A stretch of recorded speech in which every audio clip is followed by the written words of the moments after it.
Bonjour mes délicieux co-créateurs, c'est Lilou, je suis avec Marion Kaplan. J'avais envie de dire toujours avec Marion Kaplan, mais non, c'est vrai que Carquerade est quand même magnifique, Marion Kaplan passionnante, donc nous voici, nous voilà. Pour faire une nouvelle petite vidéo, on vient d'en faire une, mais là, celle-ci, j'avais envie de parler plus du bio, parce que l'autre jour, j'ai goûté ces petites tomates, et j'ai acheté ces petites tomates bio, et elles étaient sans goût. C'était horrible, à partir du moment que le sachet était ouvert, elles étaient toutes ridées, elles étaient molles, sans goût, et je me suis dit, mais en fait, c'est vrai, bio, ça ne veut pas dire que c'est de qualité ou que ça a du goût, hein. Donc, dis-nous, qu'est-ce qu'il faut regarder dans tout ça? Qu'est-ce qu'il y a des autres petits labels? Voilà. Alors, comme tout ce qui peut rapporter de l'argent, tout le monde s'y met. Et donc, comme le public n'est pas forcément un public averti, on lui fait gober n'importe quoi. Donc, il y a par exemple le AB. Franchement, ça vaut rien. AB, pourtant, ça veut dire agriculture biologique. Eh ben non. Il faut absolument qu'un aliment biologique soit bien sûr un aliment qui va pousser à la saison où ça doit pousser, et ça doit pousser en plein champ. Exiger des produits plein champ, ce que j'appelle pleine terre, plein air. Parce que si vous le prenez et qu'il a poussé sous serre, vous ferez l'essai chez vous, vous verrez, hein, la tomate, elle aura aussi peu de goût. Et ce qui est dommage, c'est que beaucoup de magasins diététiques font venir des tomates d'Espagne, machin. Prenons français. Eh ben, moi, je préfère acheter au marché. Vous les repérez d'ailleurs, hein. Ils ont des petits légumes qui ont une sale gueule parce qu'ils ne sont pas tout à fait ronds, ils ne sont pas calibrés comme il faut, il reste un peu de crotte dessus. Eh ben, c'est très bien. C'est ça qui est bon. Moi, je préfère finalement acheter un aliment chez un paysan du coin qui va pas forcément mettre des pesticides et qui va mettre de la corne, qui va mettre de la bouillie bordelaise, qui va mettre des trucs qui sont naturels, de l'ortie, etc. Et on peut avoir des aliments excellents. Donc le bio, il y a quelques bons, très bons labels. Il y a Déméter. Déméter, c'est le top du top. C'est ce qu'on appelle la biodynamie. La biodynamie, c'est Rudolf Steiner dans les années 1900, vous vous souvenez, l'anthroposophie. D'ailleurs, nous avons un médecin anthroposophe, le docteur Kempenich, qui sera là au congrès Salle-Clovis. Je vous le dis. Congrès de Reims, hein, on parle de Quantique Planète à Reims au mois de novembre. Nous ne savons pas à quel moment vous allez voir cette vidéo, mais bon. Congrès de Reims 2013. Et donc, l'anthroposophie va tenir compte de la Lune, va tenir compte du moment où on va planter la graine, du moment où on va la cueillir, l'heure à laquelle on va la cueillir. Donc, vous voyez, Déméter, ça va très, très loin. Un laboratoire anthroposophique qui, je crois, continue cette philosophie, c'est le laboratoire Velleda. Donc, l'homéopathie de Velleda, sans problème, les yeux fermés. Hein, je ne parle pas des autres. Mais voilà. Ensuite, il y a Nature et Progrès. Nature et Progrès, c'est encore les bons vieux écolos qui se battent pour avoir à la fois une alimentation biologique, respectueuse de son environnement et de son climat. Et donc, vous pouvez y aller aussi les yeux fermés. Il n'y a pas le système anthroposophique du moment de la lune, de l'heure de cueillette, etc.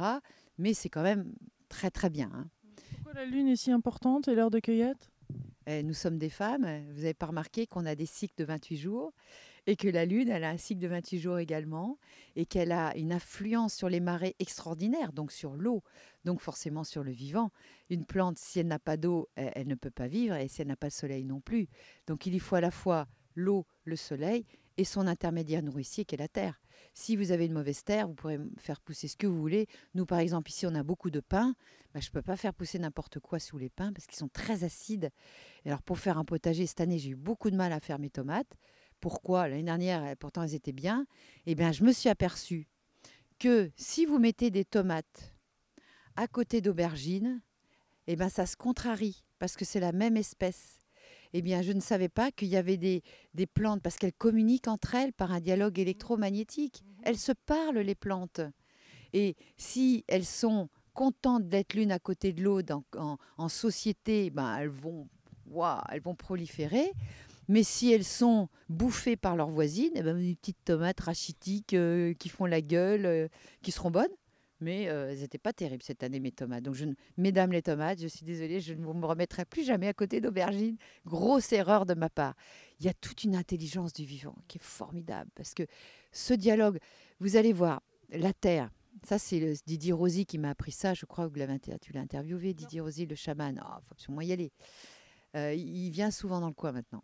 Donc, il nous apprend que la terre, elle ne supporte pas d'être mise à nu. C'est comme si on mettait notre intestin à nu. C'est pour ça que si vous labourez un champ et qu'il y a de l'eau qui tombe, petit à petit, il va se couvrir d'une fine pellicule. Ça va être... ici, il y a beaucoup d'oxalis. Ça ressemble un petit peu au trèfle à 4 feuilles parce que l'oxalis se conjugue très très bien avec le terrain acide et argileux. Il y a d'autres endroits où il y aura des orties ou du plantain. Toutes ces herbes sauvages sont à consommer, prenez-en sans modération. Les orties, mais il y a une manière de manger l'ortie, est-ce que vous le savez ou pas, non? Alors là, pareil, je l'ai appris avec lui, il fait de la permaculture. C'est encore une nouvelle manière formidable de cultiver ces aliments. C'est-à-dire qu'on va créer des petits monticules. Lui, il les cultive en rond en tenant compte du nombre d'or, c'est-à-dire la suite de Fibonacci. Et il va pailler ces monticules, ce qui va permettre de garder un bon taux d'hygrométrie et de protéger la terre des agressions extérieures. Eh bien, en faisant le tour de son magnifique jardin d'Éden, il me dit, tiens, accueille une ortie. Je dis, attends, tu rigoles, je vais me piquer. Il dit, non, non. Alors voilà, je te demande, tu rentres en résonance avec l'ortie, tu parles à l'ortie, il demande, s'il te plaît, est-ce que tu pourrais ne pas me piquer? Alors, j'avais un peu la trouille. Hein. Je cueille l'ortie. Elle ne me pique pas. Mais je reste connectée. Il dit, il faut que tu restes connecté en permanence.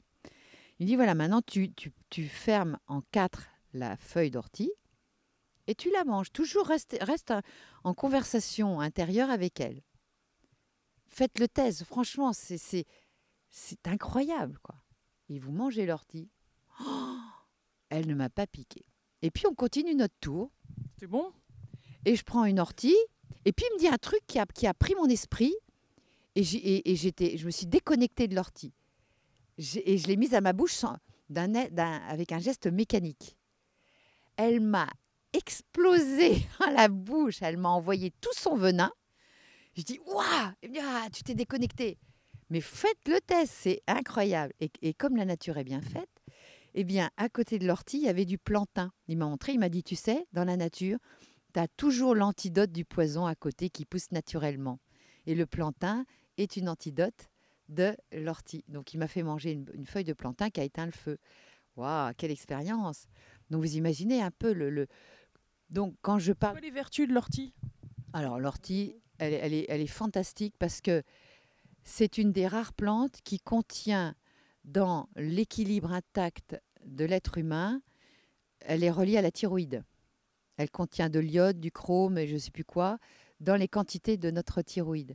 Donc, elle est capable non seulement de restaurer votre thyroïde, mais aussi, c'est un reminéralisant important. Mais quand vous avez des décalages horaires, toi qui vas souvent dans l'avion à droite à gauche de l'océan, eh ben, tu te manges de l'ortie. Si tu en as dans ton jardin, tant mieux.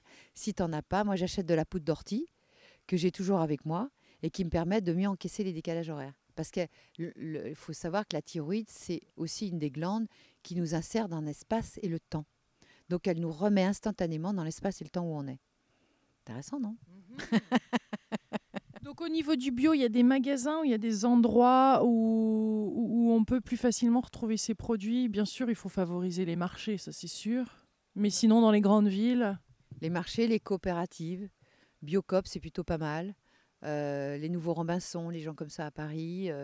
Moi, les grosses chaînes, j'aime pas trop parce qu'ils font faire venir leurs légumes de n'importe où. En revanche, les bonnes coopératives bio, allez-y, normalement, il n'y a pas de souci. Là, on a une coopérative pas loin, leurs tomates, c'est un vrai régal, quoi, parce que c'est du plein champ. Mais c'est fou, et moi je m'en veux de pas aller au marché toutes les semaines et j'essaye de me dire mais vas-y cocotte, en plus j'ai fille de chef, j'ai le palais moi qui explose de joie encore plus quand je me mets une bonne tomate dans la bouche et c'est ces réflexes, c'est ces choses qu'on fait automatiquement parce qu'on est pressé, on se dit qu'on n'a pas le temps ici et ça et c'est là où on déraille un peu. Hein. Et il y a très bon marché dans ton coin. Hein. J'y habitais 8 ans. Donc, il y a très bon. C'est d'ailleurs une grosse région agricole. Et il y a très très bons agriculteurs bio ou de petites... Non, ça manque pas, hein. Ouais. Alors, un petit truc pour les garder, parce que c'est vrai que les feuillus, plus c'est feuillu, moins ça se conserve. Plus c'est racines, plus ça se conserve. Donc les pommes de terre, les carottes, les betteraves, les céleris, tout ça, ça se conserve très bien. En revanche, tout ce qui est feuillu comme la bête, l'épinard, les salades, La mâche nantaise. la mâche, etc., ça se conserve moins bien. Ouais. Alors, vous achetez une machine sous vide à 100 balles, 100 euros, hein, et soit il y a des machines que vous mettez sous vide, vous conserverez plusieurs jours, au moins une semaine, vos produits feuillus. Comme ça, on ne peut pas dire que ça ne se garde pas. Le sous vide, c'est formidable parce que ça garde les propriétés. Et donc, on n'est pas obligé de congeler, qui va perdre les enzymes et beaucoup de propriétés nutritives. Ce que la congélation supporte bien, c'est tout ce qui est légumineuse, donc les pois chiches, les lentilles, les petits pois, tout ça, ça se conserve très très bien. Les viandes, mais les feuillus, ils n'ont plus de goût, hein. Un poireau que vous avez congelé, même cuit à la vapeur, je trouve qu'il n'a plus de goût, hein. Donc, autant privilégier ces aliments frais.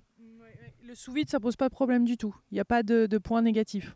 Non, parce que le sous-vide, ça va se garder, bon, peut-être une petite semaine. Mais cette petite semaine, pour nous, c'est quand même précieux parce que si on peut faire notre marché une fois par semaine, c'est déjà pas mal. Et donc, en plus, ça protégera de toutes les bactéries type listeria de votre frigo, parce que vous savez qu'il faut nettoyer son frigo très régulièrement, parce que ces bactéries, vous ne les voyez pas, mais elles ensemencent vos aliments. Et quand vous êtes sous vide comme ça, il n'y aura pas ces contaminations d'une espèce à une autre. Et bien laver ses légumes. Et bien laver ses légumes, bien sûr. Et les produits, parce que ça encore, avec quoi on le lave? Bah, moi, mes salades, je mets une pointe de vinaigre dedans, hein, point barre. Et ça fait... Parce que c'est vrai qu'une salade bio, on peut encore trouver des petites limaces. Bah, alors ma fille, elle dit: «Ah, il y a des limaces dans ta salade!» Alors, alors, je mets un petit peu de vinaigre et la limace, elle aime pas ça du tout et elle sort. Magnifique. Ben, merci beaucoup, Marion. Et puis, on va faire une autre petite vidéo sur la cuisine à la vapeur et les différentes modes de cuisson. Ça aussi, très intéressant. On s'arrête plus. Gros bisous, mes délicieux co-créateurs du sud de la France en ce magnifique mois de septembre, fin septembre. C'est génial. Il fait beau. On adore. Gros bisous.